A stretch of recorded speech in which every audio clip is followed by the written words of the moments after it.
Good morning. In the last class, we have discussed about the connection between the processor and the memory and the different registers present in the execution of an instruction. Let us now consider some typical operating steps. Program reside in the memory and usually get there through the input unit.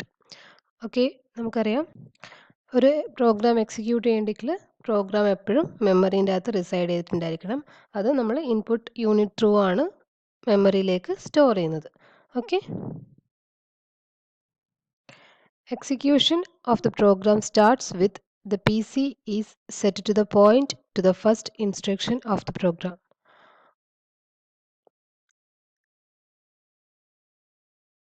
ഇപ്പോൾ programme counter എപ്പോഴും next executable ഇൻസ്ട്രക്ഷൻ്റെ അഡ്രസ്സാണ് store ചെയ്യാൻ നമ്മൾ പറഞ്ഞിട്ടുണ്ട്.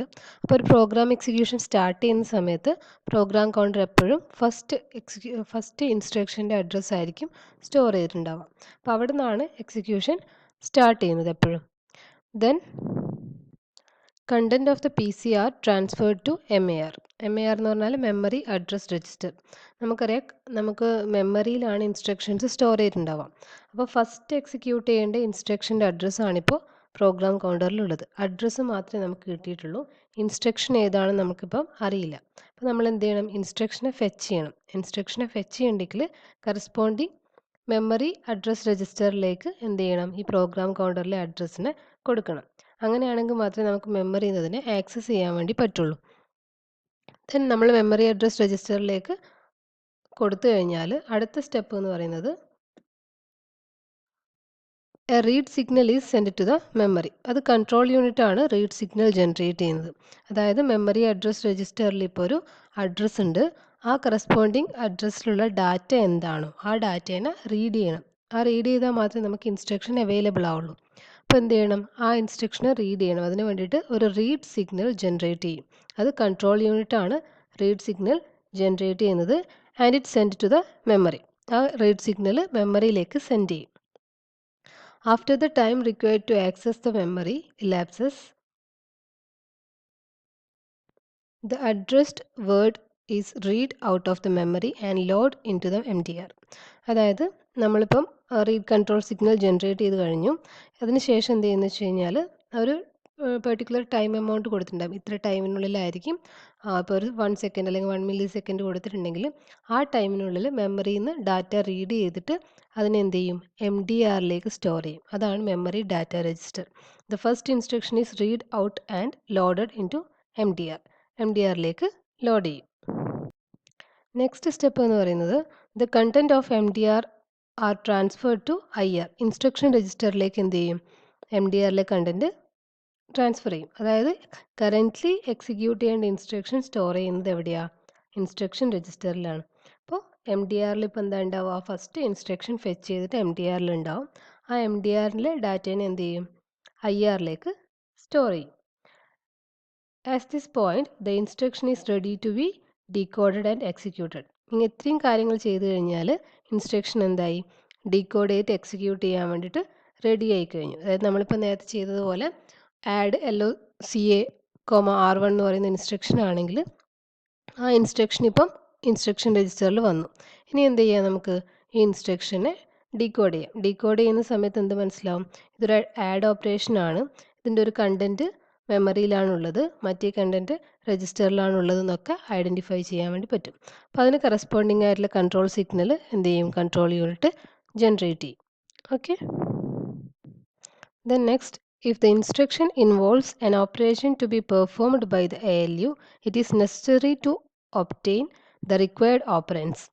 അതായത് നമുക്കിപ്പം ഒരു instruction കിട്ടിയപ്പം add LOCA, R1 എന്ന് പറയുന്ന ഇൻസ്ട്രക്ഷൻ കിട്ടിക്കഴിഞ്ഞാൽ ആഡ് എന്ന് പറഞ്ഞാൽ എന്താ? ഒരു അരിത്മാറ്റിക് ഓപ്പറേഷനാണ്. അപ്പോൾ നമ്മൾ ഇൻസ്ട്രക്ഷൻ്റെ അകത്ത് ALUവിൽ പെർഫോം ചെയ്യേണ്ട ഏതെങ്കിലും ഓപ്പറേഷൻസ് നമ്മൾ ഐഡൻറ്റിഫൈ ചെയ്ത് കഴിഞ്ഞാൽ അതിന് കറസ്പോണ്ടിങ് ആയിട്ടുള്ള ഓപ്പറൻസിന് എന്ത് ചെയ്യണം? നമുക്ക് ഫെച്ച് ചെയ്യേണ്ടി വരും.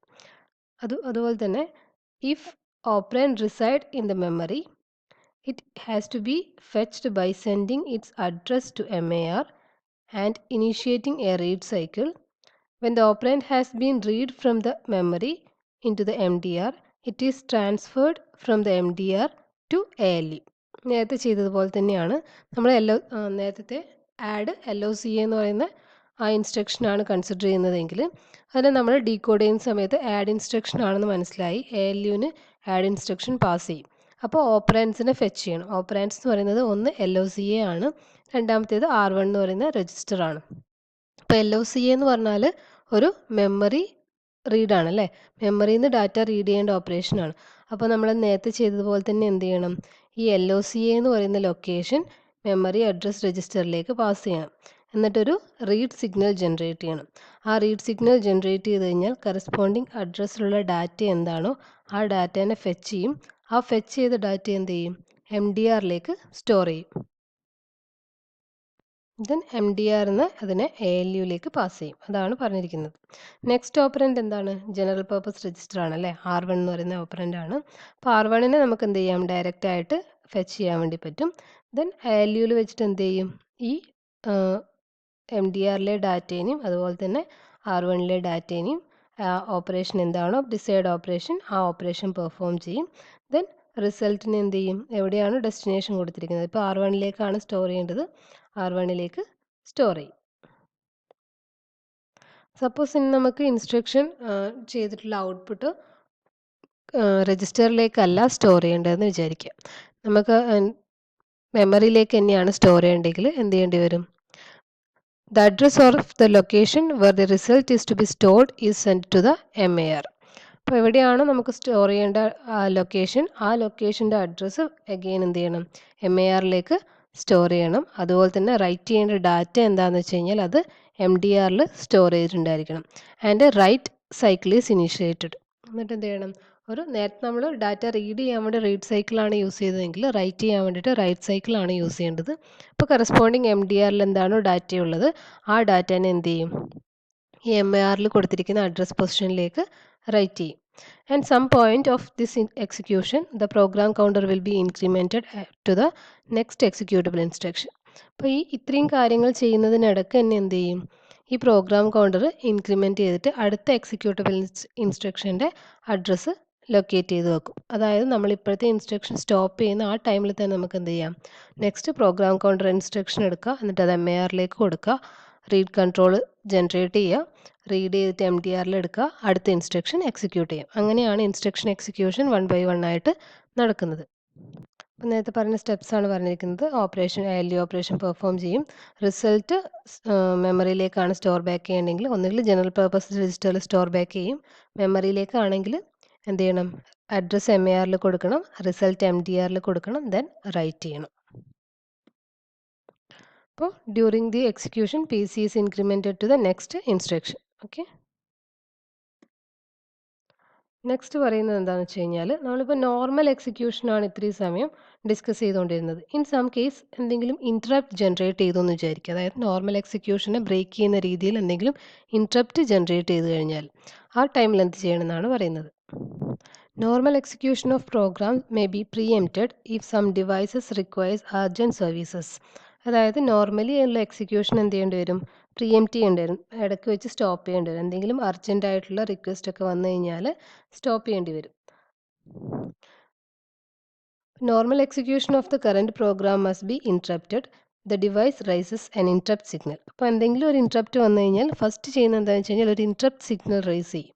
അപ്പോൾ ഇൻട്രപ്റ്റ് സിഗ്നൽ റൈസ് ചെയ്ത് കഴിഞ്ഞാൽ മനസ്സിലാക്കാം എന്ത് ചെയ്യുക, ഒരു ഇൻട്രപ്റ്റ് വന്നിട്ടുണ്ട്. ഇനി ഇൻട്രപ്റ്റ് വന്നു കഴിഞ്ഞാൽ എന്ത് ചെയ്യണം, ഇൻട്രപ്റ്റിനെ സർവീസ് ചെയ്യണം. എന്തെങ്കിലും അർജൻറ്റ് ആയിട്ടുള്ള കാര്യങ്ങൾ വരുമ്പോഴായിരിക്കും ഇൻട്രപ്റ്റ് വരുന്നത്. അപ്പോൾ അതിന് കറസ്പോണ്ടിങ് ആയിട്ട് എന്തായിട്ടും സം പ്രോഗ്രാംസ് ഉണ്ടാവും. ആ പ്രോഗ്രാമിനെ പറയുന്ന പേരാണ് ഇൻട്രപ്റ്റ് സർവീസ് റുട്ടീൻ.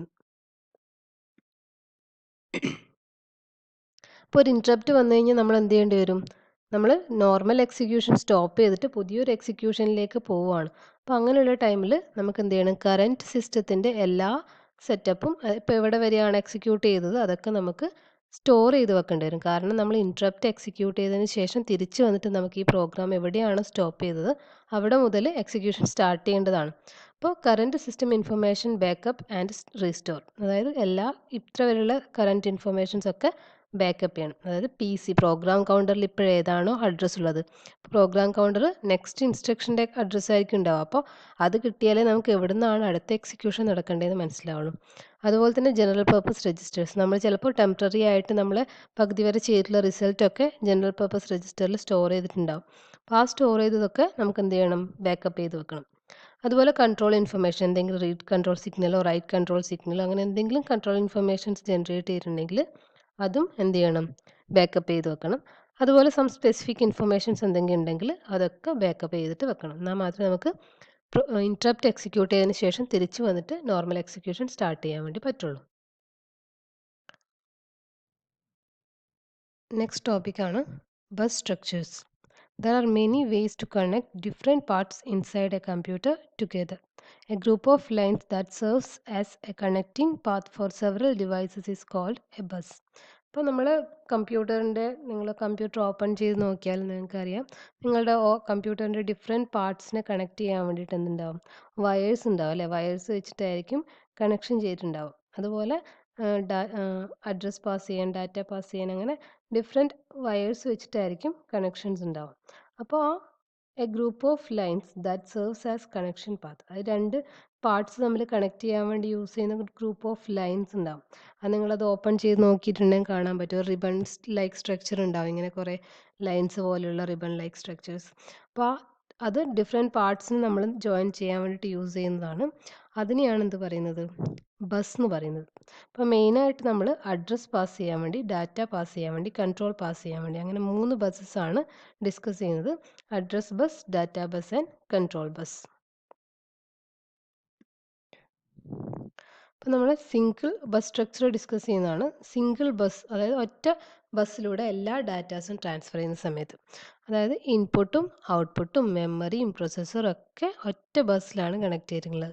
അപ്പോൾ ഇൻപുട്ടിൽ നിന്ന് എന്തെങ്കിലും ഡാറ്റ വന്നു കഴിഞ്ഞാൽ അത് ഡയറക്റ്റായിട്ട് ആ ബസ്സിലേക്കാണ് കൊടുക്കുന്നത്.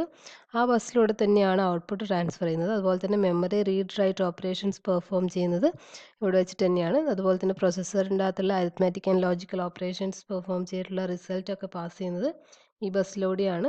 അതുപോലെ തന്നെ കൺട്രോൾ ഇൻഫർമേഷൻസ് പാസ് ചെയ്യുന്നതും ഈ ബസ്സിലൂടെയാണ്. അപ്പോൾ സിംഗിൾ ഒറ്റ ബസ് മാത്രമാണ് പ്രസൻ്റ് ആയിട്ടുള്ളതെങ്കിൽ ഇതുപോലൊരു കമ്മ്യൂണിക്കേഷൻ ആയിരിക്കും നിങ്ങളുടെ കമ്പ്യൂട്ടർ പ്രൊവൈഡ് ചെയ്യുന്നത്. ഇപ്പോൾ ബസ് സ്ട്രക്ചർ ഡിസ്കസ് ചെയ്യുമ്പോൾ അതിനെപ്പറ്റി പറയുമ്പോഴാണ് സ്പീഡ് ഇഷ്യൂസ്. അതായത് നമ്മൾ ഡിഫറെൻറ്റ് ഡിവൈസസ് എന്ത് ചെയ്യുന്നുണ്ട്, ഈ ബസ്സുമായിട്ട് കണക്ട് ചെയ്യുന്നുണ്ട്. അപ്പോൾ ഡിഫറെൻറ്റ് ഡിവൈസസ് എന്ന് പറയുമ്പോൾ ഡിഫറെൻറ്റ് സ്പീഡായിരിക്കും ഉണ്ടാവുക. ഇപ്പം നമ്മളൊരു കീബോർഡിനെ കൺസിഡർ ചെയ്യുകയാണെങ്കിൽ കീബോർഡിൽ നമ്മൾ കീ പ്രസ് ചെയ്യുന്നതിൻ്റെ സ്പീഡ് എങ്ങനെയാണോ അതുമായിരിക്കും കീബോർഡിൻ്റെ സ്പീഡ് വരുന്നത്. അതുപോലെ ഒരു പ്രിൻറ്ററിൻ്റെ സ്പീഡ് എന്ന് പറയുന്നത് സ്ലോവർ ആയിരിക്കും. അതുപോലെ തന്നെ നമ്മളിപ്പോൾ ഒരു മാഗ്നറ്റിക് ഡിസ്കെന്നോ അല്ലെങ്കിൽ ഒപ്റ്റിക്കൽ ഡിസ്കെന്നോ ഒക്കെ ഡാറ്റ റീഡ് ചെയ്യുന്നതെന്ന് പറഞ്ഞു കഴിഞ്ഞാൽ അതൊരു ഫാസ്റ്റർ ആക്ടിവിറ്റിയാണ്. അതൊക്കെ ഇലക്ട്രോണിക് സ്പീഡിൽ നടക്കുന്ന ആക്ടിവിറ്റിയാണ്. അപ്പോൾ നമ്മൾ കീബോർഡിനെ കൺസിഡർ ചെയ്യുന്ന സമയത്ത് അതിൻ്റെ സ്പീഡ് എന്ന് പറയുമ്പോൾ ഫാസ്റ്റ് ആയിരിക്കും, കീബോർഡ് സ്ലോവർ ആയിരിക്കും. അപ്പോൾ നമ്മളൊരു ബസ്സിൻ്റെ സ്പീഡ് കൺസിഡർ ചെയ്യുന്ന സമയത്ത് നമ്മളൊരു സ്ലോവർ ഡിവൈസിൻ്റെ സ്പീഡാണ് അതിൻ്റെ സ്പീഡായിട്ട് കൺസിഡർ ചെയ്യുന്നതെങ്കിൽ നമ്മുടെ എഫിഷ്യൻസി എന്ന് പറയുന്നത്, നമ്മുടെ ടോട്ടൽ കമ്പ്യൂട്ടറിൻ്റെ സ്പീഡ് എന്ന് പറയുന്നത് കുറവായിരിക്കും. കാരണം ഈ കീബോർഡൊക്കെ ആ ഒരു ഡിവൈസുമായിട്ടാണ് കണക്ട് ചെയ്യുന്നുണ്ടെങ്കിൽ കീബോർഡിൽ നിന്ന് ഇൻപുട്ട് കിട്ടിയാൽ മാത്രമേ ബാക്കിയുള്ള ഓപ്പറേഷൻസ് പെർഫോം ചെയ്യാൻ വേണ്ടി പറ്റുള്ളൂ. അപ്പോൾ ഓവറോൾ സ്പീഡ് കുറയാൻ വേണ്ടി സാധ്യതയുണ്ട്. അപ്പോൾ ഈ ഒരു ഇഷ്യൂ സോൾവ് ചെയ്യാൻ വേണ്ടി നമ്മൾ യൂസ് ചെയ്യുന്നതാണ് ബഫേഴ്സ് എന്ന് പറയുന്നത്. സ്റ്റോറേജ് ആണ്. അതായത് നമ്മൾ എന്ത് ചെയ്യുക, ഇൻപുട്ടൊക്കെ ഇപ്പോൾ നമുക്ക് പ്രിൻറ്ററിന് കൊടുക്കുന്നതാണെങ്കിൽ പ്രിൻറ്ററിന് പ്രിൻറ്റ് ചെയ്യേണ്ട സാധനങ്ങൾ ഒരു ബഫറിലേക്ക് സ്റ്റോർ ചെയ്യുക. അപ്പോൾ ബഫറിൽ നിന്ന് ഡാറ്റ എടുത്തിട്ട് പ്രിൻറ്റ് ചെയ്താൽ മതി. അപ്പോൾ ആ സ്പീഡ് എന്ന് പറയുന്നത് കമ്പാരിറ്റീവ്ലി കൂടുതലായിരിക്കും.